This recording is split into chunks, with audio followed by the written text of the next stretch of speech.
Bonsoir. La Roca Team a montré qu'elle était encore en vie vendredi dernier en s'offrant un match décisif face au Fenerbahçe. Est-ce que elle a les armes et les forces nécessaires pour se qualifier pour le Final Four demain? Oui, bien sûr, elle les a de diverses manières en fonction de ses absents, même aussi important qu'a été l'absence de John Brown III. Ils ont trouvé des solutions. Non, ils sont très en place, ils sont très sûrs de leur basket. Le panier de Mike James qui était en difficulté dans la série à la fin, qui est décisif, la qualité montrée par Eli, par d'autres dans cette série. Alors oui, la Roca Team est capable, mais le Fener l'a déjà fait de gagner, donc ils doivent se dire la même chose. Qu'est-ce qui vous marque dans cette équipe monégasque, Jacques? Sa capacité à répondre présente dans les moments les plus difficiles.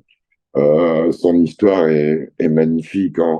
En 5 ans, en comptant leur participation en BCL, en Eurocup, la première année d'Euroleague restait juste aux portes à ce match-là, au match 5 du Final Four, puis y participer et être encore là.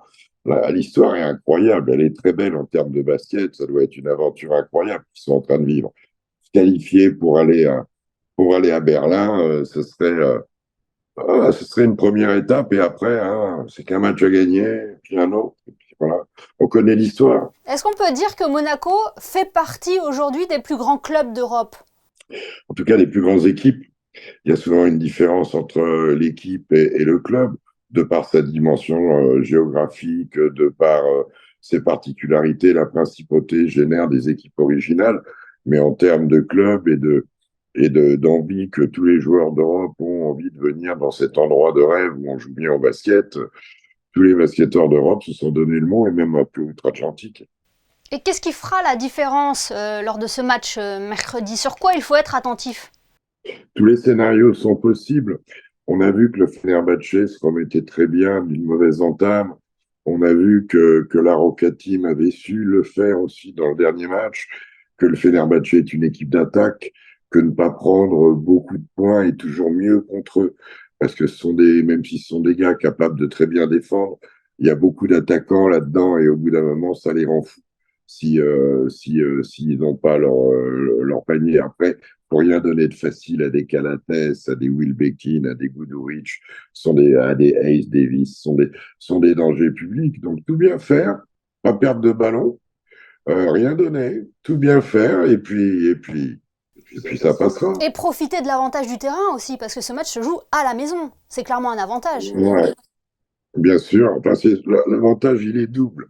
Il est à la fois d'avoir le soutien d'un public qui maintenant est habitué aussi à ces rencontres, qui a vécu contre le Maccabi des matchs comme ça où il faut être là. Bon, bref, il y a une superbe ambiance. L'avantage, c'est aussi de ne pas subir celle du Fener.